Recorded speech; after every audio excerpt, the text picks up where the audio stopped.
But yeah, tell me about Trigun. Trigun.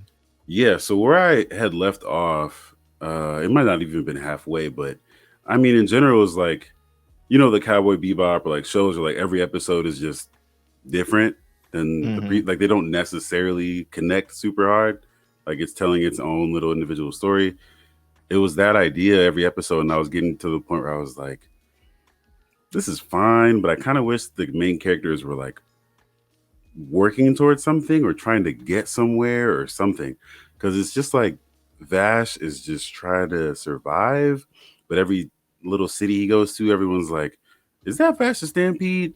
Oh shit, like let's run. Or oh shit, let's go talk to him. Or oh shit, let me test his manliness. Or like, let's see if he really is that nigga. Like I could Yeah. definitely kill him if I wanted to. Like it's just something in those three things were happening every episode. It's just like, all right, I need like a reason, like somebody, like I mean, I get it. He's the most wanted. It's like reason enough people are like either just afraid of him or like want to turn him into somebody to get the 60 million double dollars that were on his head. Like Yeah. I was like, as many times as I say that, I was like, let me not forget. Like every episode, he's like, he's the 60 million double dollar wanted man. Like let's go get him. Like you know. So, but it started to get more into where he came from, what he is, and then I was like, okay, this is what I need to figure out. Like, why is he hard to kill? Why is he the most wanted? And Yeah. then everybody has this idea that he's like a warmonger, like he just goes around destroying places and doing all this terrible shit, but he hasn't done that. And he like actively tries not to kill anybody because he's like a really good shooter, but he makes sure to not like, you know, kill people. So I'm like, wait a minute. The Vast that I see is a good dude, but like the rumors about him is like he's like a horrible like you know killer. So like, where's the disconnect here? So they get into his backstory and then talk about like where he came from and who also came from where he's from. I'm trying not to like spoil for like some Yeah. Yeah. people Yeah. Yeah. before I get into like I might go spoilery later, but so they get into his backstory and then it's like, oh okay, so he really is all right, but he comes from a place and maybe some mistakes have come along or like some things out of his control happened to where the rumors made it seem like he's someone to avoid, but he really ain't all that bad. Yeah. But yeah, overall, I mean, the animation's good. I think the comedy's underrated. And it's a little more adult than I remember because I feel like it was on TV when we were, it was on TV when we were growing up. I don't know how much they changed like the dialogue Yeah. for TV or whatever, but like, I mean, you got women straight up getting abused. You got like some sexual jokes, like, and I mean, the abuse wasn't in like a fan servicey, goofy way. It was like definitely setting up like bad people doing bad things. Like, Mm. but yeah, I don't know. Vash, like, he just was a good dude still in his morals. He got this dope red jacket. He's a great shot.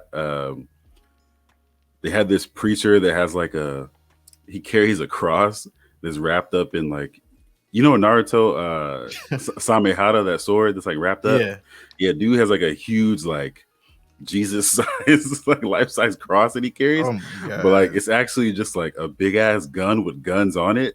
So like this show is really fried. Like, but then it like I feel like it balances the tonal shit. Like it's like it'll be super weird and fried. Then everyone will like get into their monologue bag of like the purpose of life and why are we on this planet and Earth is destroyed and we're here and this and that. Like it does the whole like it has splashes of Neon Genesis monologue sad shit, but then Hmm. it'll be hilarious. Then there'll be some cool shootout fight scenes. And I feel like a lot of fight scenes we're used to are like sword play, lasers, blah blah blah. But this is like cowboy western shootouts that still are like pretty cinematic and fun to watch, especially because the show's like older.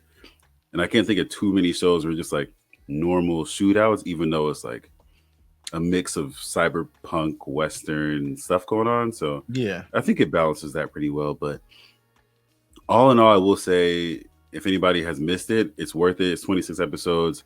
And once they get into the backstory of like where Vash comes from and why people have this misconception of who he is, it definitely kicks up. I could do more. I don't know if the manga gets further into it, but I feel like it left off in a spot where I wouldn't be mad to have a few more stories about them, or if they did some kind of crossover with other planets and shit. And it's so weird because I can't remember whatever show we were talking about, but oh no, I think Megalobox, where I was like, these worlds feel like they could just be like right next to each other, you know? Like Yeah, yeah, not no one's always on Earth. Like you don't know what part of the future they're in, but the technology's different. So I feel like Vash could bump into the Megalobox characters, could bump into Bebop people, could like I would love some of these universes to have some kind of like yeah, crossover.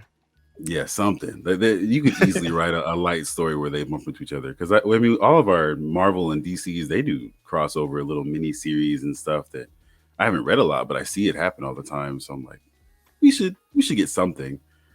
Yasuke should step into the little portal. I'm never gonna let that go, man. Oh my god.